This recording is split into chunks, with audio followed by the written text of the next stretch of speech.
What's going on, guys? This is Mike Hughes from Examiner.com here talking to Alan Ritchson at RTX 2015. So, Alan, how's everything going so far? It's going great so far, man. Yeah? Yeah. How many of these conventions have you been to before? Not RTX, but in general, just larger conventions. Quite a few. I was a lot more involved with conventions when I was doing Smallville. Played Aquaman, so I used to go to a lot, and I love it. I mean, it's been a long time since I've kind of been involved with a project or character that people wanted to talk about at a convention. So, so it's been a while, but I love it. How has the scope of RTX kind of differed from, say, like Comic-Con or something? Well, I think I mean the scope is there. I mean, it feels similar. You walk around the streets and it's just, I mean, there's a million people with RTX shirts and bags, and it's impressive.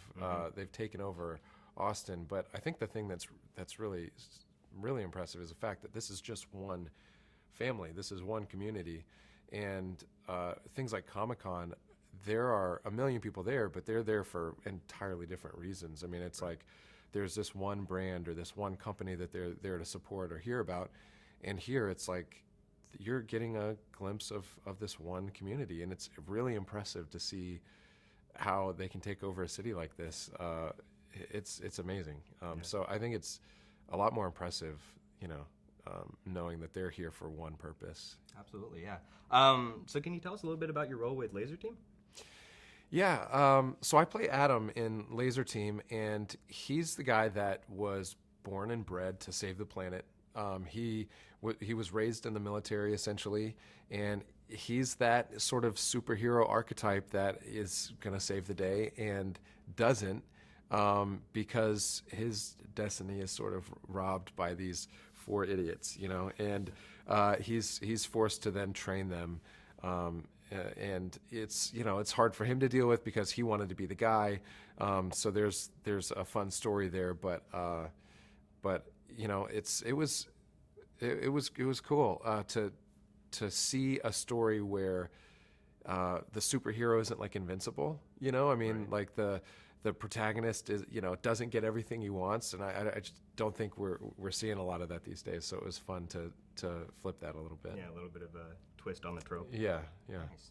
So, how would you say that the Lazer Team project is kind of different from some of your previous projects?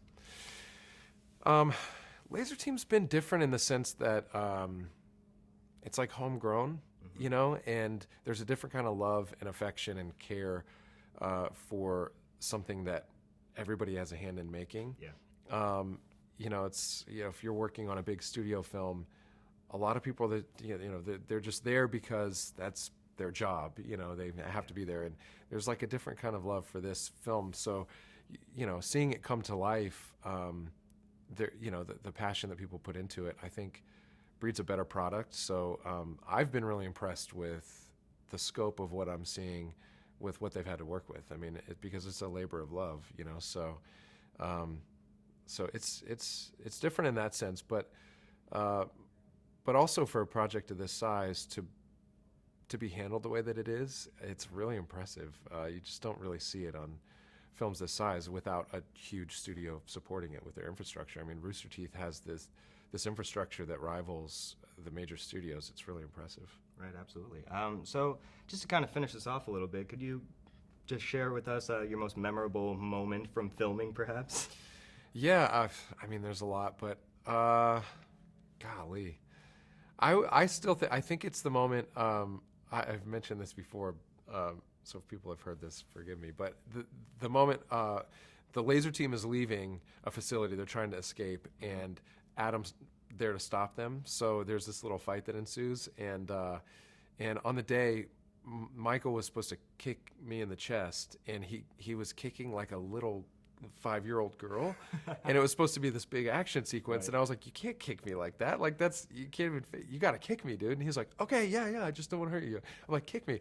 And it took like 50 takes. It was like shooting Social Network with Sorkin. Like on take 99, it's like, kick me, man, just kick me hard. And he didn't want to do it. So it was funny. I mean, it's just every time he would like this little pathetic shoe in my chest, and we'd all start laughing. But yeah, it was a blast. I mean, there's a lot of memories on this one for sure.